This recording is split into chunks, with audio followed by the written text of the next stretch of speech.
Alam niyo kung anong halimbawa ng isang trabaho ng isang tao kahit labag sa batas ay pilit niyang pinapasok?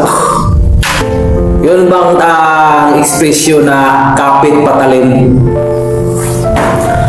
Alam niyo kung bakit nagagawa ang isang tao na yan? Kung ano ang halimbawa?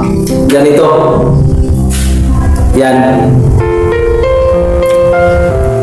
Yan ang isang halimbawa na napipilitan ng isang tao na pumasok ng illegal kahit mali.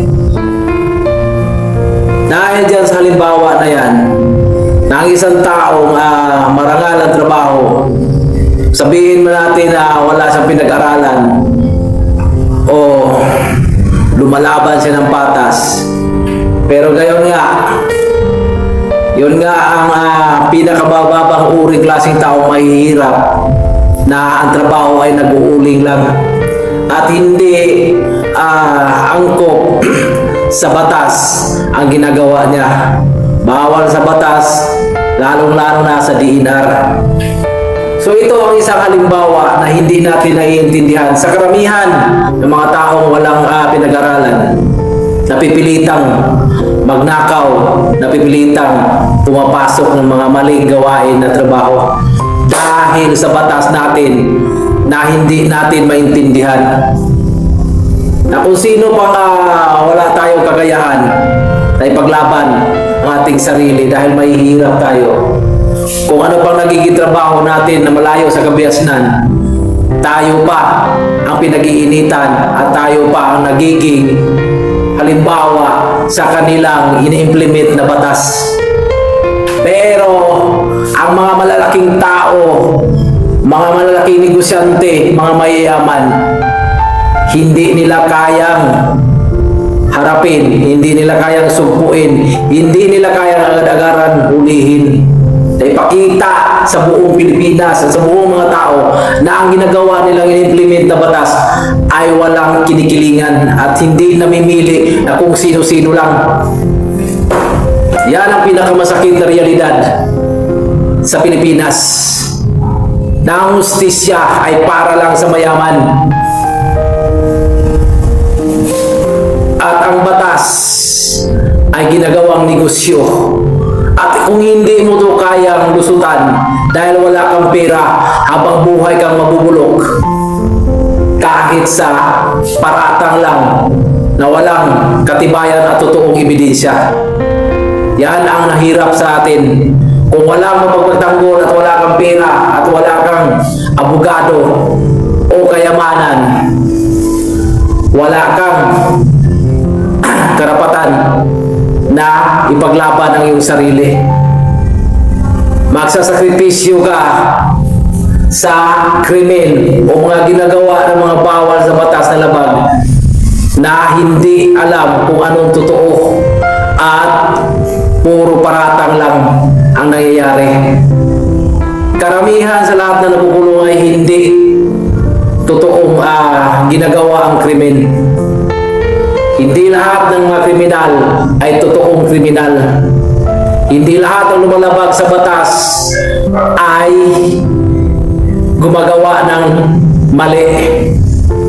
Ito ay isang halimbawa na isang ama na mag-uuling na gusto lang niyang maghanap buhay ng madaling pera. Nasa kanya sa isip niya na madaling pera, kahit mahirap, mainit, lahat pinagpapaguran niya para lang may tataguyo ng kanyang pamilya. Meron siya may papakain sa kanyang anak, yung dalawang anak niya na supling pa lang. Ngayon,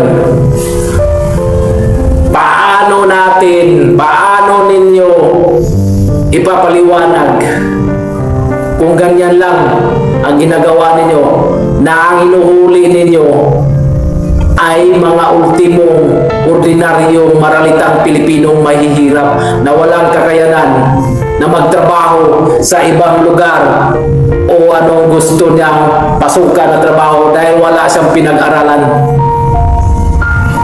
Yan ang dapat ninyong hanapan ng solusyon At ako'y nanawagan sa buong ahensya ng DNR. Kung meron kayong konsensya, pakawalan nyo yan. Dahil ang mga supling na bata na yan, sa totoo lang, nakakaawa. Hindi maka-Diyos o hindi makatao kung gayon na lang na inimplementan yung mga batas ang nasasagasaan palagi at natatapakan ng karapatan ay mga mahihirap.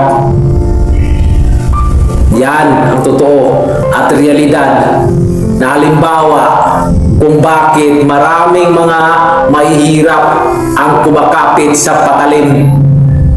Sana ito ay mapaabot sa taas nating gobyerno na dapat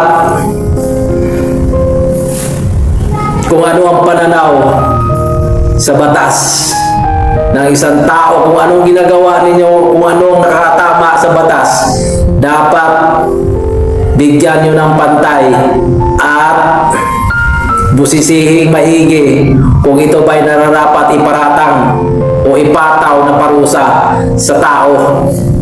Maraming salamat, magandang umaga. Ako'y manalita at nagsasalita ng malaya at ako ay pangalan Orimentado Magtibawa. Malalim ang pangalan na ito. Pero ito ay uukit at ibabalik ang kasaysayang nakaraan na tayo ay malayang Pilipino at kailanman ay hindi tayo magpapalipin at lalong hindi tayo magpapalipin sa sarili nating kadugo kung sinong nakakataas. Walang sinumang umaapak sa sarili nating karapatan. Atin ito. Maraming salamat.